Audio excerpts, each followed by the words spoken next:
దక్షిణ భారతదేశంలో అత్యంత ప్రాచీనమైన శైవ క్షేత్రాల్లో ఒకటి శ్రీ ఏకాంబరేశ్వర స్వామి ఆలయం. ఇది తమిళనాడులోని కాంచీపురంలో ఉంది. కాంచీపురాన్ని శివకాశి అని కూడా అంటారు, ఎందుకంటే ఇక్కడ అనేక శివాలయాలు ఉన్నాయి.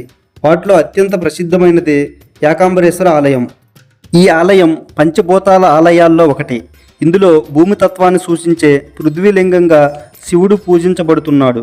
పురాణాల ప్రకారం ఒకసారి పార్వతీదేవి తన భర్త అయిన శివుడిని పొందేందుకు కాంచీపురంలో తపస్సు చేసింది.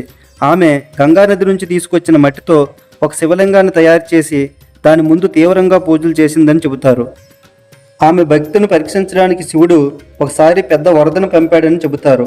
ఆ వరదలో శివలింగం కొట్టుకుపోతుందేమోనని పార్వతీదేవి ఆ లింగాన్ని గట్టిగా కౌగులించుకొని రక్షించింది. ఆమె భక్తిని చూసి సంతోషించిన శివుడు అక్కడే ఏకాంబరేశ్వరుడిగా ప్రత్యక్షమై పార్వతీదేవి భక్తిని అంగీకరించాడని నమ్మకం. ఏకాంబరేశ్వర అనే పేరుకు కూడా ఒక అర్థం ఉంది. ఏక అంటే ఒకటి, అంబరం అంటే ఆకాశం లేదా పెద్ద చెట్టు నీడ అని అర్థం. ఈ ఆలయంలో ఇప్పటికీ సుమారు 3500 సంవత్సరాల ప్రాచీనత కలిగిన ఒక మామిడి చెట్టు ఉందని చెబుతారు. ఈ చెట్టు కిందే పార్వతీదేవి తపస్సు చేసిందని నమ్మకం.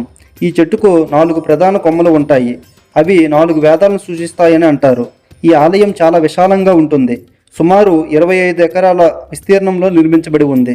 ఆలయం గోపురం దాదాపు 190 అడుగుల ఎత్తులో దక్షిణ భారతదేశంలో ఉన్న అతిపెద్ద గోపురాల్లో ఒకటిగా గుర్తింపు పొందింది. ఈ ఆలయం ముఖ్యంగా చోళులు, పాండ్యులు, విజయనగర రాజుల కాలంలో బాగా విస్తరించబడింది. ఈ ఆలయం దగ్గర ఉన్న పవిత్ర కొలను పేరు శివగంగా తీర్థం. ఈ కొలంలో నీటిని చాలా పవిత్రంగా భావిస్తారు. భక్తులు ఆలయ దర్శనం చేసే ముందు ఇక్కడ స్నానం చేస్తే పాపాలు తొలగిపోతాయని నమ్మకం ఉంది. కాంచీపురం నగరం అంతా దేవాలయాలతో నిండి ఉండడంతో ఈ ప్రాంతాన్ని దేవాలయాల నగరం అని అంటారు. తిరుపతి, కాశీ, అలాగే కాంచీపురం కూడా హిందువులకు ఒక ముఖ్యమైన పుణ్యక్షేత్రం. ముఖ్యంగా శివభక్తులు ఈ ఏకాంబరేశ్వర స్వామి ఆలయాన్ని దర్శించడం చాలా పవిత్రంగా భావిస్తారు. ప్రతి సంవత్సరం జరిగే బ్రహ్మోత్సవాలు, శివరాత్రి వేడుకలు ఇక్కడ ఎంతో వైభవంగా జరుగుతాయి.